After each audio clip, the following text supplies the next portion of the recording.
If I Forget Thee, O Jerusalem. An article by Jeffrey R Holland, published in BYU Studies Quarterly, Volume 59, Issue 4. Thank you for allowing me to be with you today. In some ways, what I say today could be a precursor to the sermon someone might give at my funeral. Funeral or not, I am going to have these words written on my tombstone. He did not fight at Hans Mill. He was never incarcerated at Liberty Jail. He never pulled a handcart. But he did work on the BYU Jerusalem Center. I have all the scar tissue shared with a lot of other people to prove that point. I am delighted to have the chance on this 30th anniversary to reminisce a little about that experience. A couple of tributes need to be paid right at the outset. Since they would not say it of themselves, honor and integrity demand that I say a word or two about some very devoted people who made the Jerusalem Center happen. Even as I single out a few, so much more should be said about so many more. First and above all, this was Robert Taylor's dream. Bob has been gone for quite a while, and many in this room will not know him, but this center was Bob's dream, born out of his service to Brigham Young University's continuing education program. I came on the scene in 1976 when I was named the Church Commissioner of Education, but by then, Bob had been at BYU for 20 years. In 1966, when I was still a student here, he helped conceive the idea of a semester abroad program, or at least an extended academic experience of some kind, in the Holy Land. That program was set to launch the summer of 1967, but just as the students were about ready to get on the plane in Salt Lake City, the Six-Day War began, and they were unable to go as scheduled. From June 5th to June 10th, 1967, the face of the Middle East was changed, and that had ramifications all over the world. Certainly it had ramifications in Provo, Utah. Everyone was forced to tread water for a while just to see what a post-war Israel would look like. From the original group of students, Bob and his associates were able to salvage 20 who were still willing to go. They frantically reassured the parents that their children would be safe, and prayed that they would be. Those 20 were finally on a plane to Jerusalem in February of 1968. Dan Ludlow, who was very knowledgeable about that part of the world, was their wonderful, legendary faculty host. It is an understatement to say that this first study abroad venture was a hand-to-mouth experience. They lived in all kinds of East Jerusalem hotels, local Jewish homes, and various kibbutzim up and down the land. But this initial study abroad program in Israel was the prelude to what would become the mature program at the BYU Jerusalem Center. But it took 20 years for that center to be realized. Brother Taylor was frustrated for many of those years as he tried to make it happen. He threatened to quit 2 or 3 times, and understandably so. But in spite of disappointments, he stayed with this dream, and through thick and thin, he remained a wonderful friend and neighbor, fellow ward member, and colleague to me. I hope Bob can peek through the veil and see on Mount Scopus that marvelous work and wonder that he, more than any other human being, is responsible for creating. Surely one of the best things Bob Taylor did as an administrator was to hire David Galbraith. After David's youthful years of roaming around a variety of academic programs and a variety of kibbutzim, one of which is where he met and married his beloved Frida, David was hired part-time by Brigham Young University in 1969. That year, David and Frida, and the beginning of a little family, moved to Israel to spend a few months getting the Jerusalem Center program off the ground. 20 years later, David was wondering when those few months were up. We said, "Don't call us, we'll call you." Soon enough, he came on full-time with the university. At least 10 of the 20 years that the Galbraiths were in Jerusalem were spent planning and developing, helping and hoping for the Jerusalem Center to be built. David picked up a PhD along the way in, guess what? It is chillingly ironic. Conflict resolution. He should pay us for 20 years of lab work on that dissertation. He not only wrote about it in that land and country, he lived it, day in and day out in his employment. David and Bob can represent a whole team who were Jerusalem BC, before Center. Jim Curl and Aron Hayet are 2 who represent the Center AD, after dedication. Jim is as fine an administrator as I have worked with in my academic coming and going. He was an academic vice president for a time while I was at Brigham Young University. He knows budgets. He understands the law. He's mindful of the church's money and the church's relationships. He knows the value of the widow's mite. For a portion of the recent past, Certainly during the time I was living in Chile, Jim was the ecclesiastical advisor to the brethren as well as the university administrator of this center, and he was much loved and dearly admired in both roles. Jim is not famous for tiptoeing through things in ballet slippers, but he has the skill, and has had it for 30 years, to manage a very, very complex university operation, almost literally single-handed. And I include Deborah Peterson as the fingers on that single hand. Running probably the leanest organization in university history, Jim and an assistant have done and continue to do that year in and year out, making the center what it is now. We love him and appreciate him. We are grateful for the hard decisions he has often had to make. As for Aron Hayet, he is the finest unordained stake president in this church. We don't have stake presidents who are not members of the Church of Jesus Christ of Latter-day Saints, but Aron would be our first candidate if we had one. He loves the students.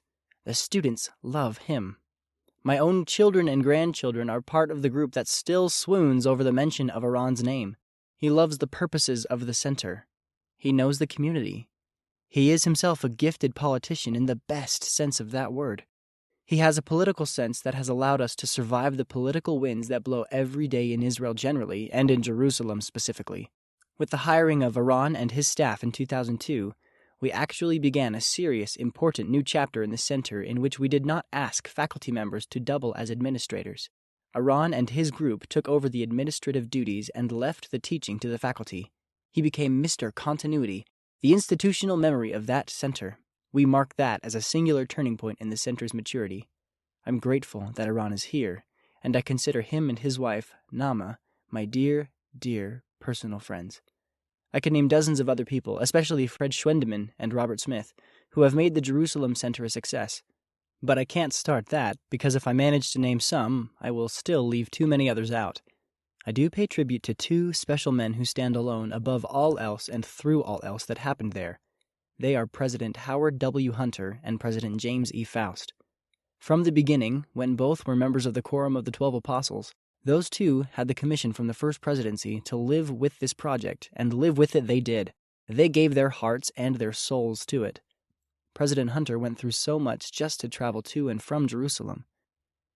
He suffered from neuropathy and degeneration of his back and leg muscles.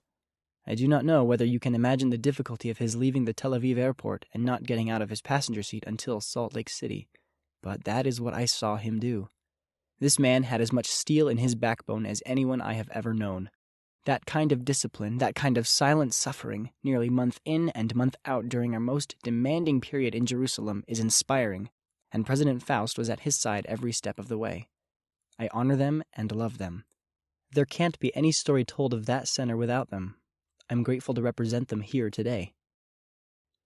I suppose the real maturing of the center concept started in September of 1972. President Lee had come to Jerusalem at least once before, but never as president of the church. Edwin Cannon was president of the Swiss mission then and had responsibility for the Middle East. President Cannon said, "President Lee's visit must surely have been a dry run for the second coming, because not even the angels of heaven knew he was going to make that visit." I don't know that David or anyone else knew that President Lee was coming until he appeared on the doorstep. But that started a chain of events that led to the building of the Jerusalem Center. A great deal was accomplished in the 3 days of his visit.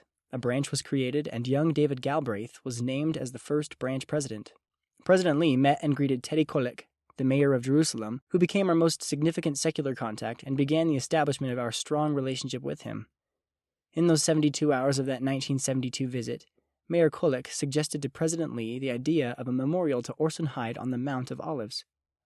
Mayor Kollek knew the Orson Hyde story almost better than we did. He knew it and quoted it and reminded us of it. He said that if we could figure out how to pay for it, he would make sure that an appropriate park and tribute to Orson Hyde was created. An agreement was made to do so, and David was told to shepherd that project in his spare time. The dedication of that garden came in October of 1979, when the story of the center gets a little more intriguing. President Spencer W. Kimball and President N. Eldon Tanner were at the dedication of that Orson Hyde Memorial Garden. We collectively, and those on site particularly, wanted to make a pitch to them about buying a piece of property that could serve as a center for the university.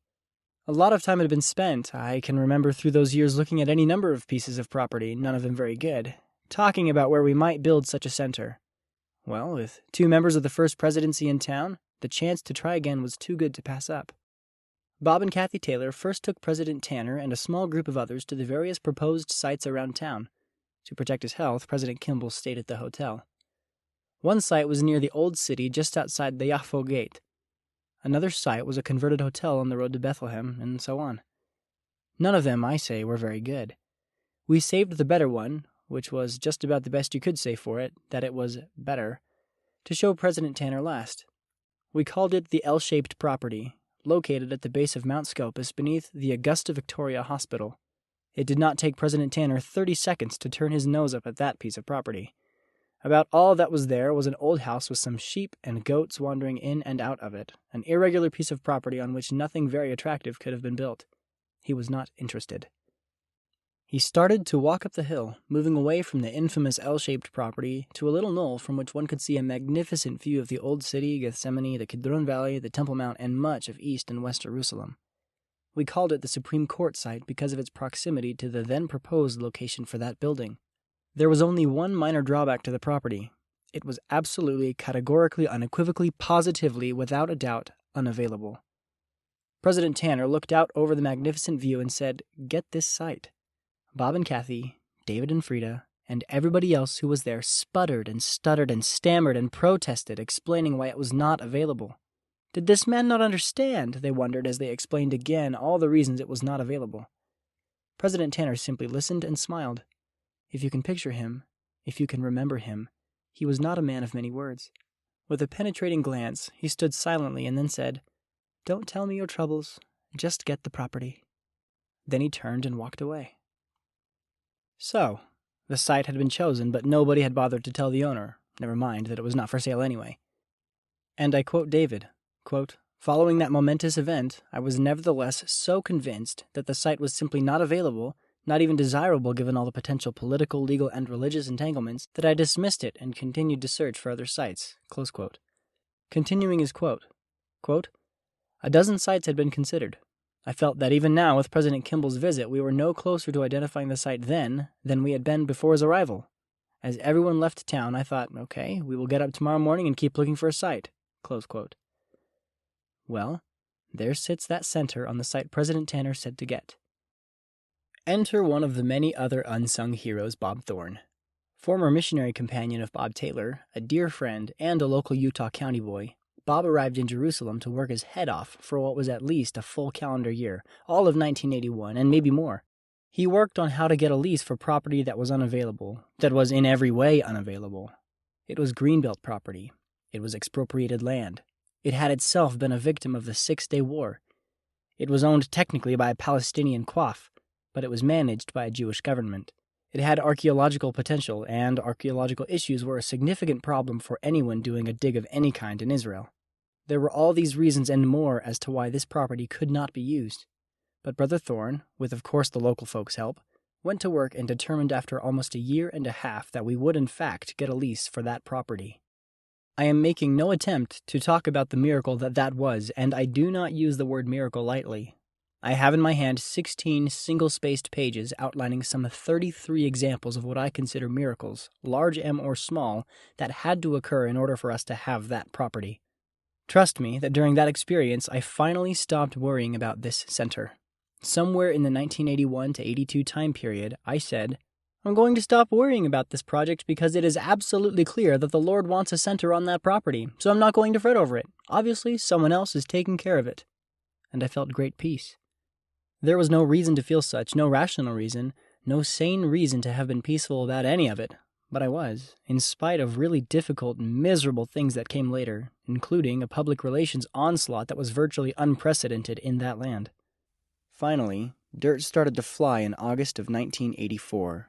We were inconspicuous at the time. Almost no one even knew we were there. But when that building started to go up the side of the hill, every possible opponent you could imagine came out of the woodwork and shouted, usually in Yiddish, "What is that happening on Mount Scopus?"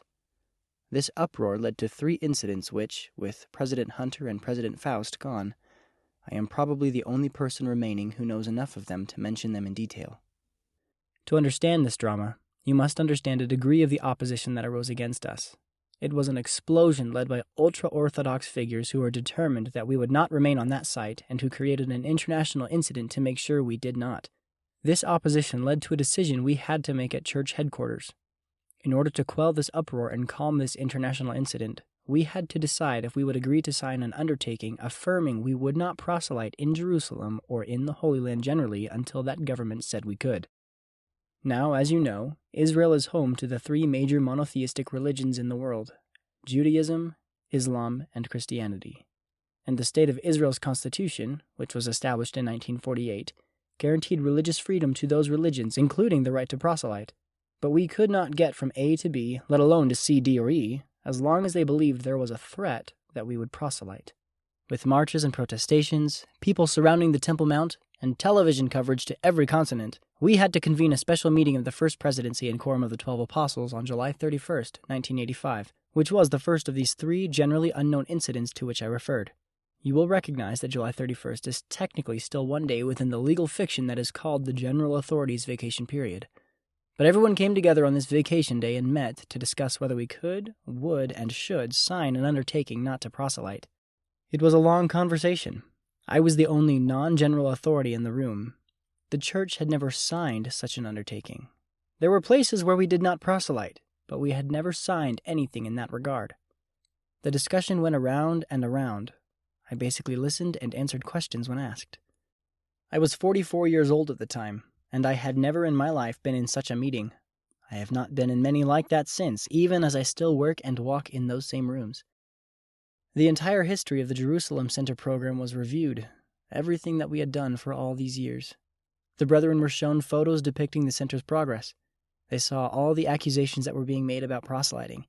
We were moving toward the view that, yes, maybe we can sign it, when one of the brethren spoke up, all names will be omitted here, and said, quote, "I'm willing to do what we have to do. I'm willing to sign with everybody else, but just remember that I would rather walk away from any number of Jerusalem Center projects than ever compromise our integrity as a church. Our integrity includes that if we say we're not going to proselyte, then we don't proselyte. There won't be any quibbling, there won't be any behind-the-scenes fudging or under-the-table activity. So, brethren, whatever we're going to do, let's make sure we understand the full implication of that before we put ink to that paper." Close quote. There was silence again. And another prayer, again. Then one of the men said, quote, "Brethren, this is Jerusalem. This is the land of prophets and apostles and the Son of the living God. Who knows when we will ever have another chance to obtain property in such a contentious land? Furthermore, we've had to face these kinds of dilemmas before." Close quote. With that comment, everyone looked up. No one could remember when we had ever faced something like this. Then this brother read from the first chapter of Mormon, verses 16 and 17, quote, "I did endeavor to preach unto this people, but my mouth was shut, and I was forbidden to preach unto them. I did remain among them, but I was forbidden to preach unto them because of the hardness of their hearts." Close quote. Then he read from Mormon 3, verse 16, quote, "Then I did even as the Lord had commanded me, and I did stand as an idle witness to witness unto the world the things which I saw." Close quote. A tremendous spirit came into the room. It was the answer to a lot of prayer and a lot of appropriate caution. It seemed to be a message from heaven itself saying that there was some precedent for the decision being made. So a member of the First Presidency said, "Are we prepared to stand as an idle witness and allow our mouth to be shut for a season?" The brethren said, "Yes, if we have to." So President Ezra Taft Benson signed an undertaking to that effect for the church, and I signed for Brigham Young University. The undertaking was to be delivered to Jerusalem 5 days later, on August 5th. On that day, August 5th, 1985, the second incident to which I referred came when Sister Holland and I touched down at Ben Gurion Airport in Tel Aviv with both undertakings signed and firmly in hand. Any trip to Israel can be surprising, and landing at that airport has its challenges, certainly had its challenges in those days. For security's sake, the planes are parked at that airport out away from the terminal. Then the passengers disembark and take the bus to the terminal. This time, as the plane was taxiing into a designated area for disembarking, the captain came on the intercom and said, "Would everyone please remain seated? No one will be allowed off this plane until further notice. Please remain in your seats." Well, there was a lot of whispering back and forth. I thought, welcome to Israel. The attendants were whispering, darting back and forth, and still no one seemed to give a signal about disembarking. In a funny way, I thought people were looking at us. As time passed, I still thought they were looking at us, but I couldn't see why they would be interested in somebody from Provo, Utah. Then the chief steward came up and said, "Mr. and Mrs. Holland, please remain seated. We are going to unload all the passengers but you. Please be calm. We will give you instructions when the others have left the plane." Please be calm, sure. At that point, the captain came on the intercom and said, "All passengers except Mr. and Mrs. Jeffrey Holland are free to disembark." If we weren't known by the others before, we were surely known then. Needless to say, we had visions of ending up in prison, of never seeing our children again, and wondering who would start school at BYU, which was just weeks away. To make a long and very dramatic story a little shorter, 2 military guards came on the plane after everybody else had disembarked and escorted us through immigration, the easiest time I have ever had in my life going through immigration. They dispatched someone to get our 2 small pieces of luggage and then guided us through the back rooms filled with forklifts and cartons and containers of the Ben Gurion Airport to the rear entrance of the airport where a government vehicle was parked, which was going to take us to our BYU vehicle. All along the way, we could hear a dull roar somewhere outside the airport, but at this point we could have heard howitzers going off, and we couldn't have been more jittery. And then we saw it. Rounding the corner and milling toward us were some 500 or so yeshiva students, shouting and carrying signs telling us to go home. Here is the text of some of those signs. "Jeffrey Holland, do not desecrate our faith. Jeff, go home. J.H., we will not sell our land to Mormon missionaries. Teddy Kulik, mayor of Salt Lake City. Jeffrey, stop your missionary work before we retaliate. David O. McKay, every member a missionary." There at the bottom of this particular placard was a citation to the General Conference report. How do you get a Latter-day Saint General Conference report at a yeshiva? Who knows? Lastly, one of the signs read, "Jeffrey, we will not sit idly by while you Mormons baptize our brothers." Well, after the shock of seeing all of that had settled in, I was really quite pleased. They had spelled my name right. They didn't get the church's name right, but they got mine. And I seemed to be the only threat in this whole matter. Apparently, they did not know another name except that of David O. McKay. I have always worn as a badge of courage that President Thomas S. Monson would say for the rest of his life, "Jeff, you're the only man I know who was on a first-name basis with his enemies." Now, in fairness, the yeshiva kids didn't have the slightest idea what they were doing. All they probably knew was that it was a day off from school. Someone had probably said, "Do you want a trip down to the airport?" They probably got them an ice cream cone along the way and handed them a placard. Anyway, I was complimented that they received us with open arms and included one authentic reference to the conference report. That started a campaign, nearly 2 weeks of non-stop around-the-clock interviews with seemingly everyone. ABC and BBC, the New York Times, all the local press, the Jerusalem Post, and Haaretz, and on and on and on. It was absolutely non-stop, trying to turn the tide of this opposition and to make clear that we were not there to build a missionary center. It went as well as it could. Those who were there have been very kind about the impact that visit had, but it was hard work. And it did not stop the opposition because the trouble kept coming even after we got on a plane to come back home. It continued to grow until the night of November 13th and the morning of November 14th, 1985, which was a full year after the start of construction. That night marked the 3rd incident to which I referred, a time when I thought we were going to start World War III. Here is the situation in a nutshell. With Israeli politics being what Israeli politics are, it was one of those moments when there was a 60-60 deadlock in Israel's 120-seat Knesset, a standoff between the Labour Party-led coalition and the conservative Likud Party-led coalition. Late 1985 was a time of great controversy. There was talk of war with Jordan and/or Syria. There were threats that warplanes were warming up in Egypt and other Gulf states at the time, at least figuratively warming up. The problem was that the Israeli government couldn't break this deadlock between the parties, tenuous as it was. So an agreement had been made that one prime minister from the Likud party, Yitzhak Shamir, would rule for a year, and then Shimon Peres of the Labour Party would administer for 2 years. They were to trade back and forth from Likud to Labour and from Labour to Likud. It just happened that Mr. Shamir had finished his year and Mr. Peres was starting his 2 years. The defense minister for the Likud Party coalition was Ariel Sharon, who, I suppose, was one of the most volatile men on the planet at that time. He was very hawkish, and it seemed he was itching for war. In contrast, Mr. Peres was quite determined to keep Israel out of another war. They argued back and forth, occasionally literally screaming at each other. It was a very hotly contended controversy.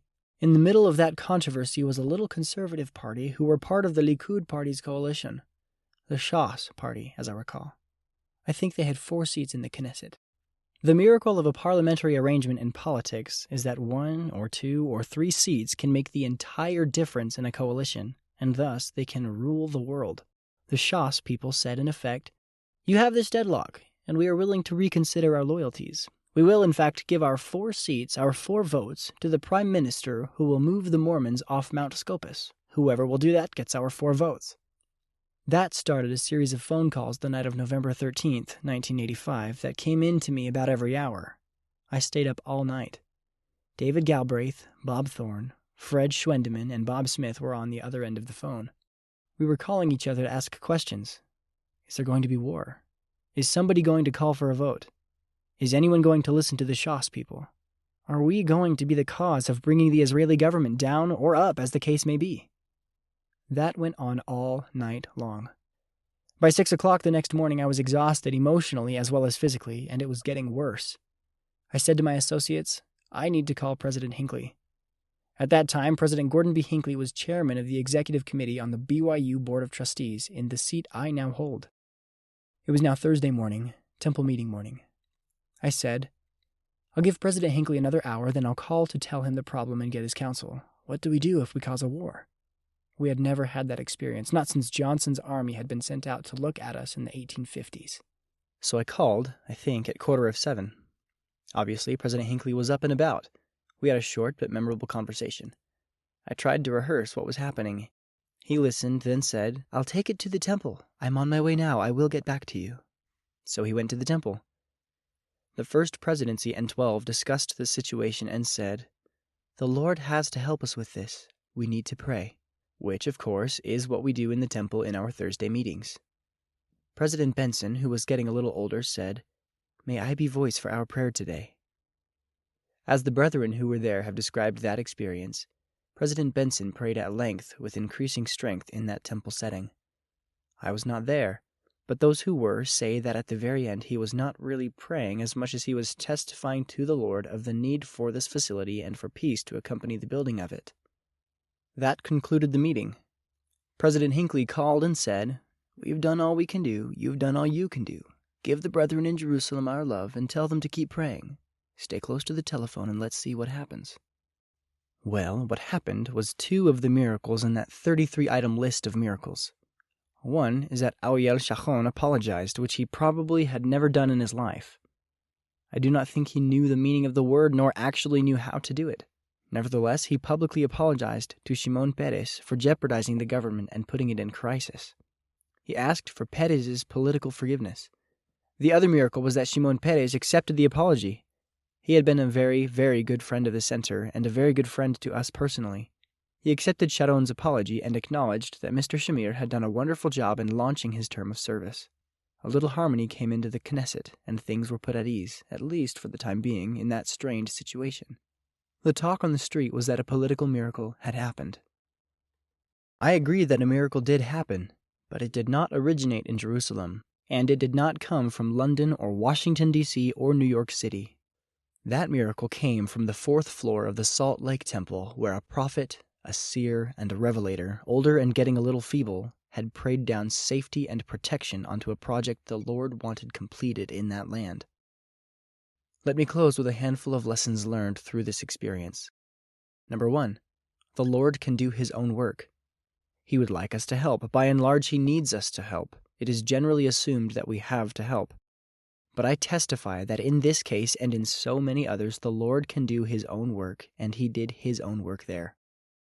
Lesson 2, brick and mortar is fine, but it is the people who created the BYU Jerusalem Center who are most important in this story. And it was when our backs were to the wall that the right people were at the right place at the right time. People from the church, from the university, from the government, from the building community, from the architectural team. I feel like my blood is in the mortar of the Jerusalem Center.